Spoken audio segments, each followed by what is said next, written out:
যাকে আমি এত ভালোবাসলাম সেই মানুষটা আমাকে ছেড়ে দিয়ে চলে গেল। সে কিছুতেই বুঝতে চাইল না আমি তাকে কতটা ভালোবাসি। প্রেমিক বা প্রেমিকার মধ্যে সম্পর্ক ভেঙে গেলে সবাই হতাশায় ভোগে। যে মানুষটিকে ছাড়া জীবনে এক মুহূর্ত চলতো না, আজ তাকে ছাড়াই কাটাতে হচ্ছে সময়গুলো। প্রিয় মানুষটির সাথে সম্পর্ক ভেঙে যাওয়ার পর থেকে নিজেকে খুব অপূর্ণ লাগে। মনে হচ্ছে অনেক কিছু হারিয়ে ফেলেছি। রাগ, অভিমান, দুঃখে কেউ কেউ তো পাগল হয়ে ঘুরছে, দেবদাস হয়ে যায়, আবার কেউ আত্মহত্যার চেষ্টা করে। এসব কিন্তু কোনোটাই করা ঠিক নয়। চাইলেই কিন্তু দুজনের সম্পর্কটা আবার জোড়াও লাগতে পারে, ফিরে পেতে পারেন পুরনো সেই স্মৃতিময় দিনগুলো। আজ আমি সেই বিষয়ে কথা বলবো, কিভাবে আপনাদের ভাঙা সম্পর্কটা জোড়া লাগাবেন। তাই আর কোনো মন খারাপ নয়, এবারে আমি কথা বলবো কিভাবে সম্পর্কটা জোড়া লাগাবেন। আমি কয়েকটা টিপস আপনাদেরকে বলবো, সেগুলো ফলো করুন, দেখবেন আপনাদের সেই ভাঙা সম্পর্কটা আবার জোড়া লেগে গেছে। কিভাবে সম্পর্কটা আবার জোড়া লাগাবেন, আজ আমি 6টা পয়েন্ট বলবো, 6টা স্টেপ বলবো। এই 6টা স্টেপ যদি আপনি মানতে পারেন তাহলে আপনাদের ভাঙা সম্পর্কটা আবার জোড়া লাগবে। তো চলুন সেই টিপস বা স্টেপগুলো কী কী জেনে নেওয়া যাক। নাম্বার 1, মানসিক প্রস্তুতি। আপনাকে মানসিক প্রস্তুতি নিতে হবে। পুরনো প্রেমিক বা প্রেমিকাকে ফিরে পাওয়ার জন্যে প্রথমে আপনার সব থেকে যেটা করা দরকার সেটা হলো মানসিক প্রস্তুতি। আপনাদের সম্পর্ক কেন ভেঙে গিয়েছিল, কি সমস্যা ছিল, সত্যি আপনি আবার পুরনো সম্পর্ক ফিরে পেতে চান কিনা, এসব বিষয়গুলো আগে ভালো করে ভেবে নিন। আগে নিজেকে ভাবতে হবে, এরপর নিজেকে মানসিকভাবে প্রস্তুত করুন। কারণ আপনি চাইলেও আপনার প্রাক্তন প্রেমিক বা প্রেমিকা এই সম্পর্ক আবার ফিরে পেতে নাও চাইতে পারে। তাই প্রথমে মানসিক প্রস্তুতি নিয়ে এরপর পুরনো সম্পর্ক ফিরে পাওয়ার চেষ্টা করাটাই সব থেকে ভালো।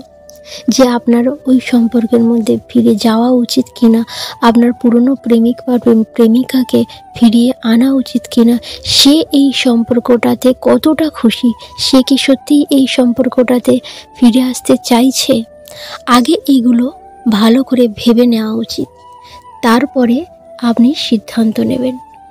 এটা হবে আপনার প্রথম কাজ। এবারে আসি স্টেপ 2। আপনি কি করবেন? যদি মনে করেন যে সত্যি তাকে ফিরে পেতে চান, তাহলে আপনি কি করবেন? তার সাথে দেখা করুন এবং কথা বলুন।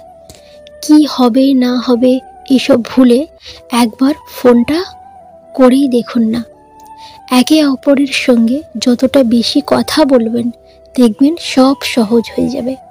হয়তো আপনি তাকে আর ফোন করেন না, তার সাথে আর দেখাই করেন না, কিন্তু একবার সব কিছু ভুলে তার সাথে একবার দেখা করুন এবং দেখা না হোক ফোনেও কথা বলুন এই সম্পর্কটা নিয়ে। অতীতের যে কারণে ভাঙন ধরেছিল সেগুলো শুধরাতে কথা বলা সাহায্য করুন।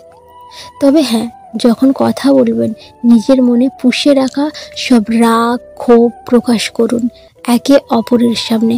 কিন্তু একটা জিনিস করা যাবে না, সেটা হলো দোষ ধরা যাবে না। আসলে পরিস্থিতি যাতে আরও ঘোলাটে না হয় তার জন্যেই তো সাহস করে কথা বলে উঠতে পারেননি। তাই নিজের ইগোগুলোকে পাশে রেখে এসে কথা বলুন, দেখা করুন, দেখবেন সম্পর্কটা আবার জোড়া লাগবে। নাম্বার 3, সময় দিন।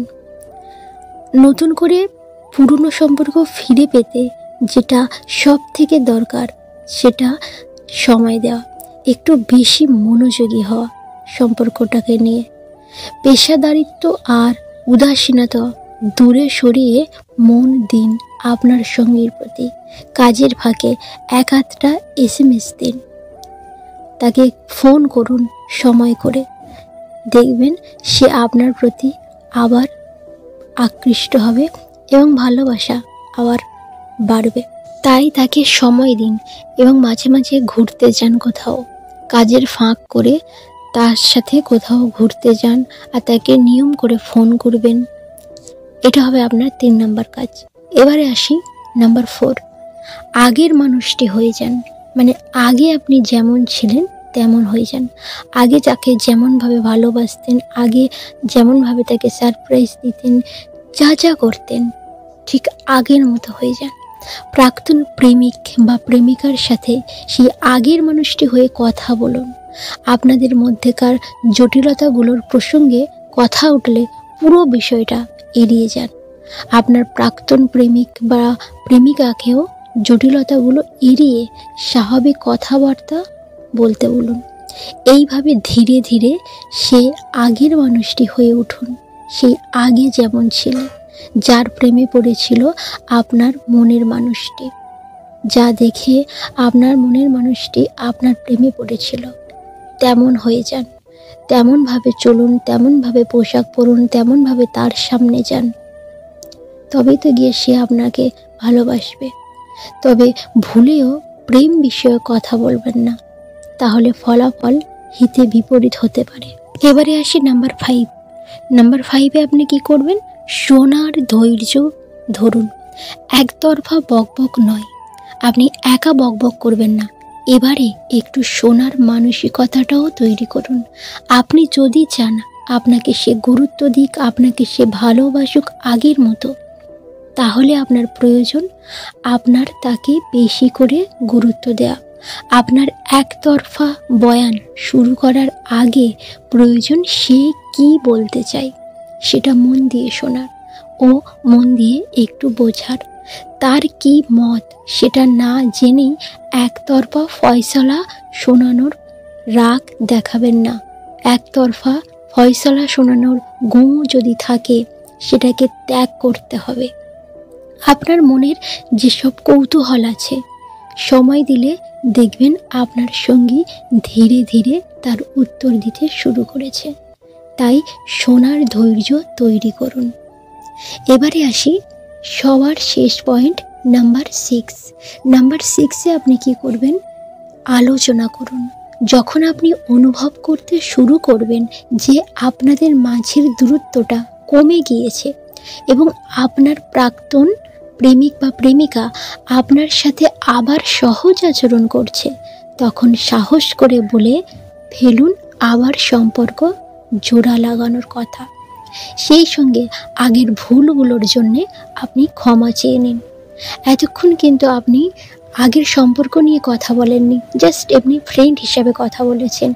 এবারে যখন দেখলেন যে আপনার প্রেমিক বা প্রেমিকা সাধারণ হয়ে গেছে, আগের মতো হয়ে গেছে, তখন আপনি আপনাদের পুরনো সম্পর্কটা নিয়ে কথা বলুন এবং আপনার যা ভুল আছে সেগুলো ক্ষমা চেয়ে নিন তার থেকে, মন থেকে।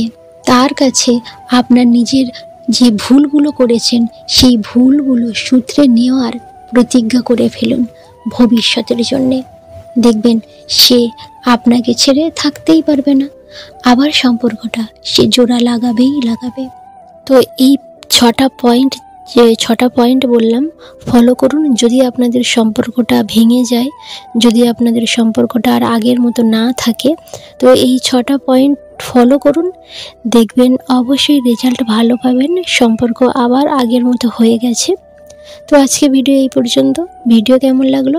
ভিডিও ভালো লাগলে অবশ্যই লাইক করবেন, কমেন্ট করবেন এবং ভিডিওটা বন্ধুদের সঙ্গে শেয়ার করবেন। এখনও পর্যন্ত যদি আমার চ্যানেল সাবস্ক্রাইব না করে থাকেন, প্লিজ চ্যানেলটিকে সাবস্ক্রাইব করে পাশে থাকুন। অনেক অনেক ভালো থাকবেন, সুস্থ থাকবেন। ধন্যবাদ।